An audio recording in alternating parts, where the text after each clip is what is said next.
Assalamu alaikum.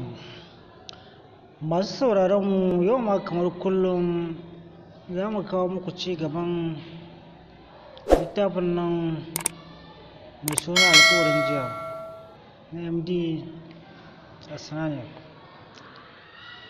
Idan ba ku manta ba, mun tsaya ne a inda suka ji ladan ya kiran sallah.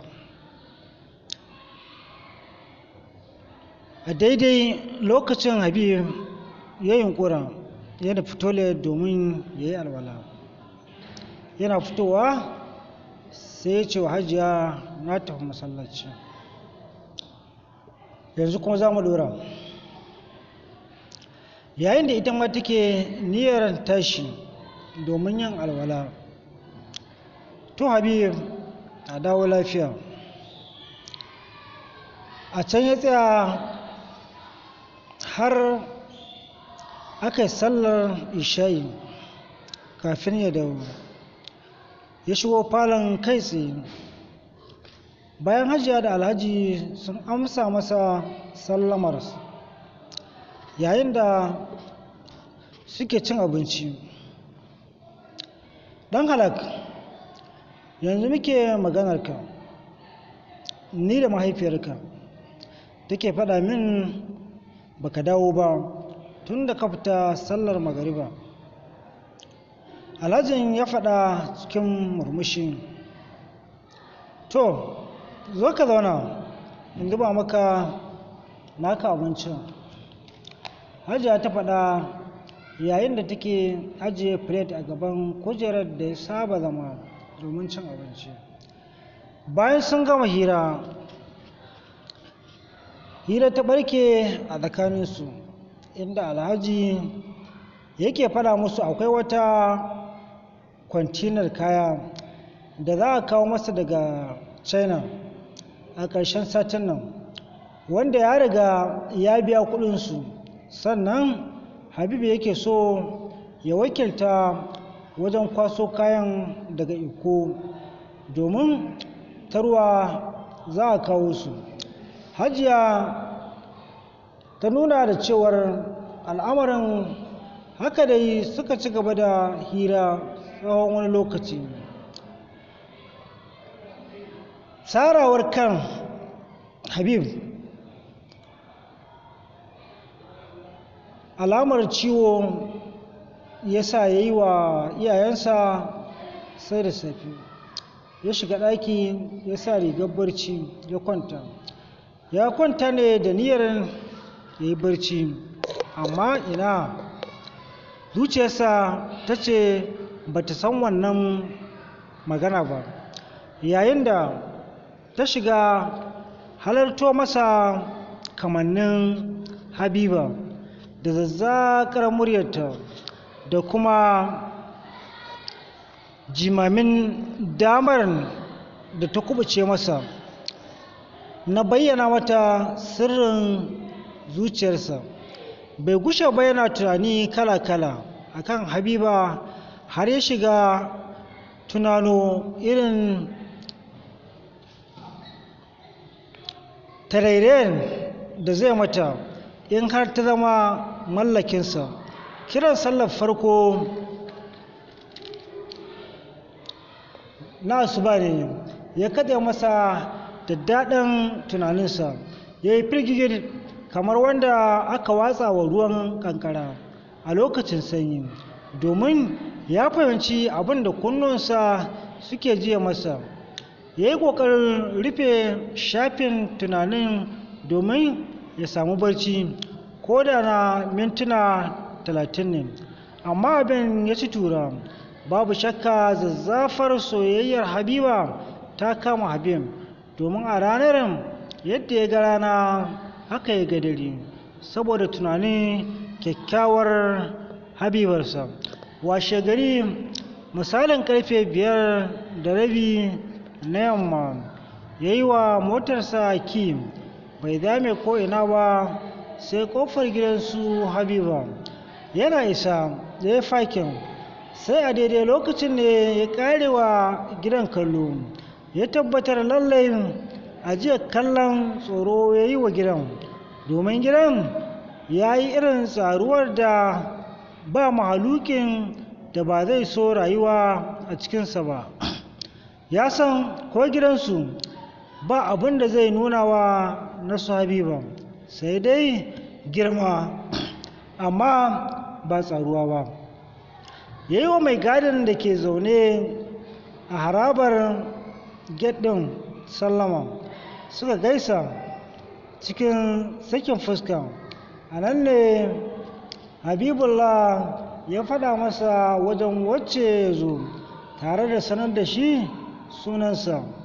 Cikin ƙanƙanin lokaci mai gadi ya shiga ya fito ya ce masa, kaɗan dakata, ga ta nan zuwa. Habib ya yi godiya, daga bisani ya jingina a jikin motarsa wacce tun lokacin da ya zo ya kulle ta. Ya ciro wayarsa K10 ya shiga shafin yanar gizo don binciken labaran wasannin ƙwallon ƙafa. Ya kai mintuna 30 a tsaye, amma ba labarin fitowar Habiba. Take zuciyarsa ta fara raya masa cewa ya yi wa mai gadin sallama kawai ya tafi gida. Kamshin turaren da hancinsa ya jiya masa da kuma sallamar da kunnuwansa suka ji da wata murya irin ta jiya su suka dawo da shi cikin hayyacinsa daga tunanin da yake tafkawa. Sai ya ɗago kai don tsinkayar abin da ke faruwa. Take idanuwansa suka yi tozali da zinariya Habiba tana tafe cikin ƙasaita tamkar agwagwa. Tana sanye da wata tsadaddiyar shadda mai launin fin, ta sha aikin sama, ta yafa wani baƙin ɗankwali a kanta wanda ya wakilci ɗankwali da gele. Ta kalli Habib ɗin wanda yake sanye da koriyar shadda da kuma hula kube wacce ta yi daidai da kalar shaddan. Ta yi masa iso, ta shiga gaba, suka kunna kai cikin gidan. Sai suka yi birki a farfajiyar gidan, suka zauna a kan wasu fararen kujeru da ke ɓangaren shakatawar gidan a ƙarƙashin wata bishiyar firut mai yalwar ganyayyaki da sansanyar iska mai ratsa jiki. Ga dukkan alamu yanayin wurin ya yi wa Habib daɗi. Bayan sun gaisa, ta zuba masa dirin ɗin da ke kan tebur ɗin da suke zaune. Ya karɓa tare da faɗin, na gode hajiyar Makka da Madina, yau Allah ya sake haɗa fuskokinmu. Lallai kuwa, to ya hanya, ai ko yanzu nan ta kawo ni gidan su zinariya Habiba. Ta ɗan yi murmushi har kumatunta suka ɗan lotsa. Ka fara surkullen naka ko? Ya ce, a'a, tambaya ta kika yi, na baki amsa fa. To sai kuma ya zama laifi? Haka suka ci gaba da hira na ɗan wani lokaci.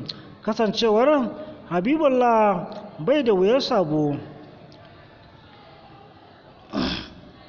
hakan ya sa suka saba da Habiba.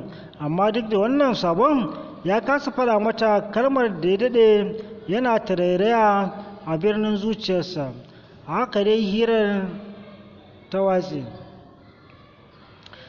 Yau makonni 2 kenan Habib yana zariyar zuwa gidansu Habiba, amma kwarjininta har yanzu ya hana shi faɗa mata saƙon son da ya daɗe yana yi a zuciyarsa.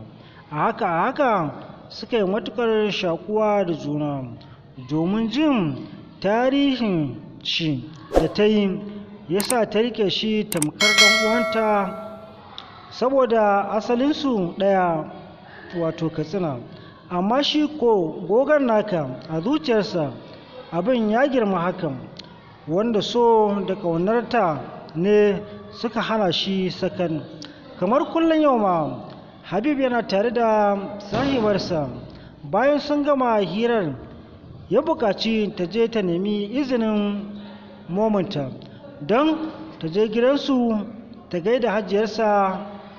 Ta ce kamar kullum yau ma Habib yana tare da sahibarsa. Bayan sun gama hira ya buƙaci ta je ta nemi izinin mominta don ta je gidansu ta gaida hajiyarsa. Ta ce ai gidan ba baƙonka ba ne, mu je ka neman min izinin da kanka, dama yau baka gaisa da ita ba. Ta faɗa yayin da take shirin miƙewa tsaye. Bai da ta cewa dole haka ya bi bayanta ta masa jagorancin shiga gidan. Suka iske momi a falo. Habib ya durƙusa cikin ladabi ya gaishe ta. Ta amsa cikin sakin fuska. Ta ci gaba da cewa Habiballah, da a ce ina da dama da na tambaye ka game da alaƙarku kai da Habiba, domin na ga shakuwar taku ta shanye tunanin mutane. Cikin rashin fahimtar maganar momi, Habiba ta yi hanzarin cewa a'a momi, kowa ya san zumunci ne mai ƙarfi a tsakaninmu. Momi ta ce yaro ne. Habib yana numfashinta da cewa dama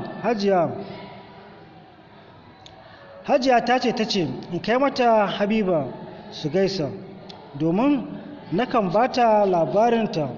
Momi ta ce madalla, ga ta nan ka kula min da ita. Bayan Habiba ta gama shiryawa tsaf, sai ta fito. Suka shiga motar Habib ya yi wa motar ki ya fara tukawa cikin natsuwa. Shiru ya ɗan ratsa tsakaninsu. Can sai ya ɗauko wani album ɗin waƙoƙi daga inda yake ajiye fayafayensa. An rubuta zinariya album a jikin cd ɗin.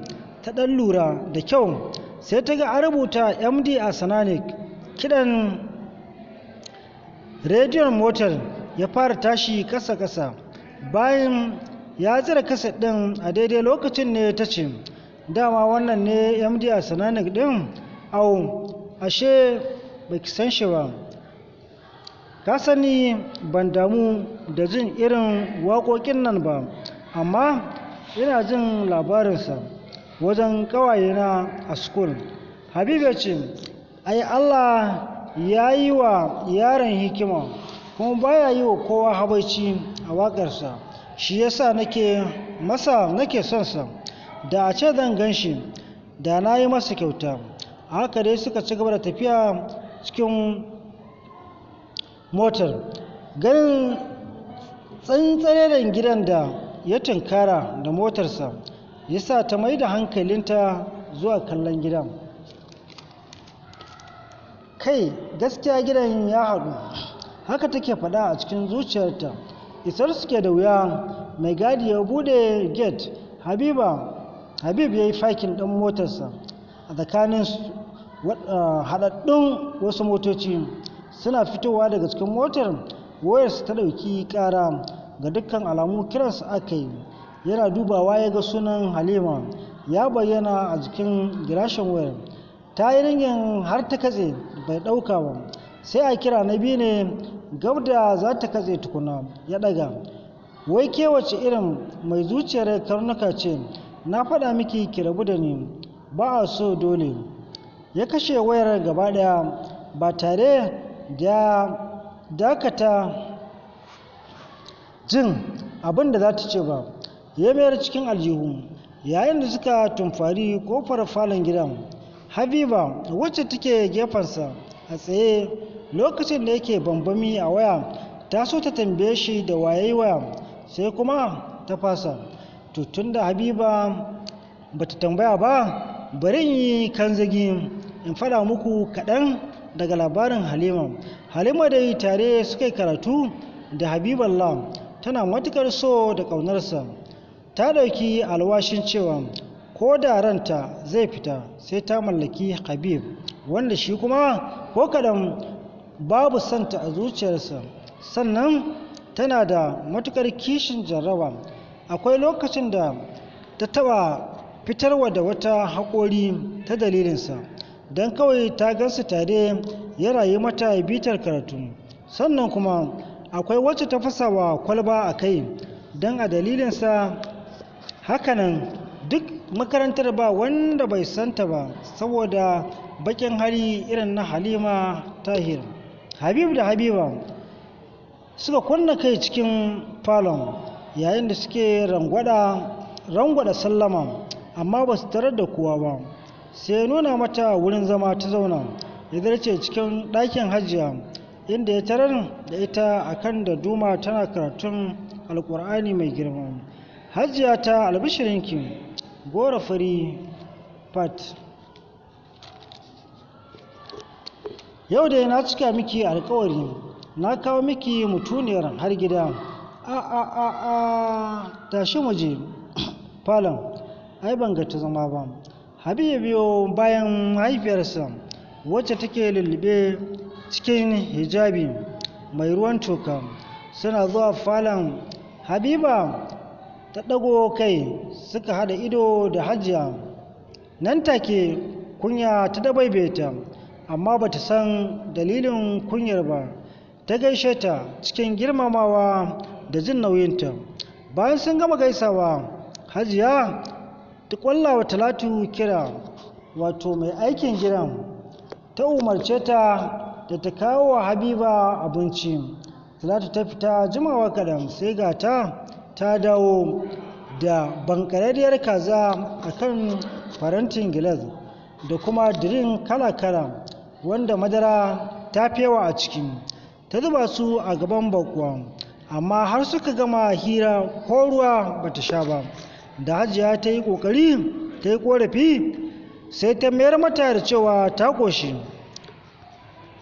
Habiba ta dubi agogon daham ɗin da ke hannunta, sai ta ga ya nuna ƙarfe 5 na yamma.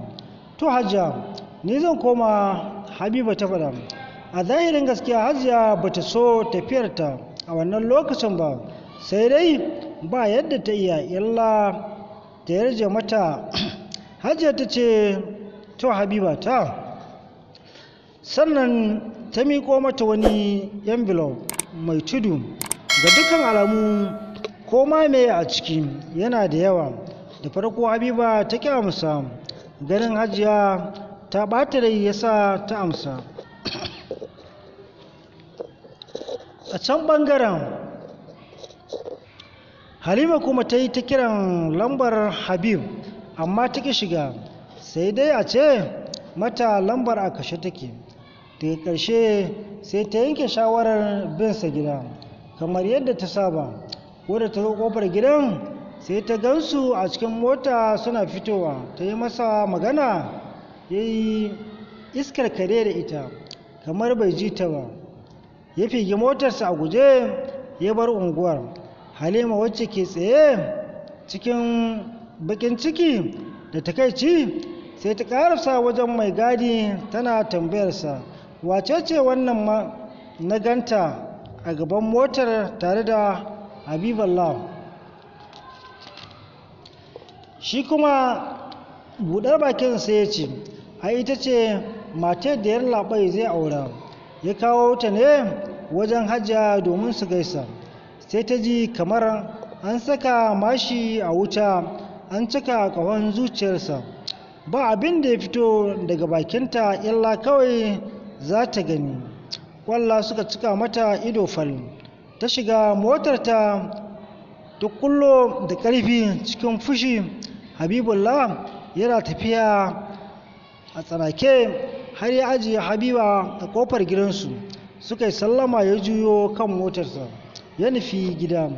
Ko da ya komo gida yau ma ya daɗe bai barci ba, ya saka wannan ya kwance wancan, duk dai game da yadda zai tunkari Habiba da kalmar so.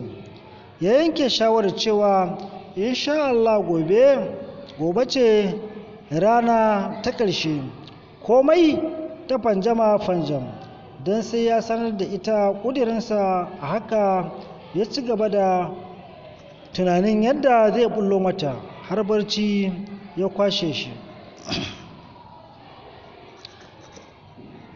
Washe garin ranar da yamma bayan dawowarsa daga aiki ko gida bai je ba, ya nufi gidansu Habiba. Yana isa ya kira wayarta, ta fito ta same shi a gurin da suka saba zama. Bayan sun gaisa, Habib ya yi shiru yana tunanin ta inda zai fara. Can sai ya numfasa ya ce, Habiba, ina da wata muhimmiyar magana a gare ki mai ɗumbin amfani a gare mu. Zan so ki saurare ni da kunnen basira don fahimtar abin da zan faɗa miki. A gaskiya tun lokacin da idanuna suka fara ɗora ganinsu a kan kyakkyawar surarki wacce ta dace da gangar jikinki, zuciyata ta yaba da kyawun dirinki da kamanninki. Tun daga ranar na kasance a cikin kududdufin bege, tekun tunani, kwarin shauki da muradi, hauhawar zulumi dare da rana, wato so wanda ba kowa nake wa wannan son ba face ke. A yanzu ina matuƙar tausayin kaina idan ta dashi ta katse masa hanzari cikin matsanancin fushi da wata irin tsawa mai razana duk wani kunnen da ta yi karo da shi. Ashe yadda nake ɗaukar ka, kai ba haka abin yake a zuciyarka ba. Ashe dama can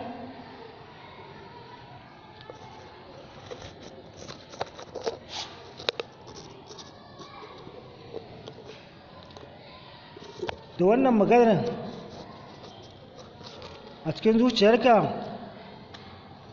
ashe hakan ne ya sa ka shigar da kanka wurina. To bari ka ji in faɗa maka, daga yau ba ni ba kai. Ka cuci zuciyata da har ka sa ta yi sabo da kai. Ba na son ka, ba na son ka, ba na son ka. To a nan za mu dakata, sai Allah ya kai mu lokaci mai zuwa.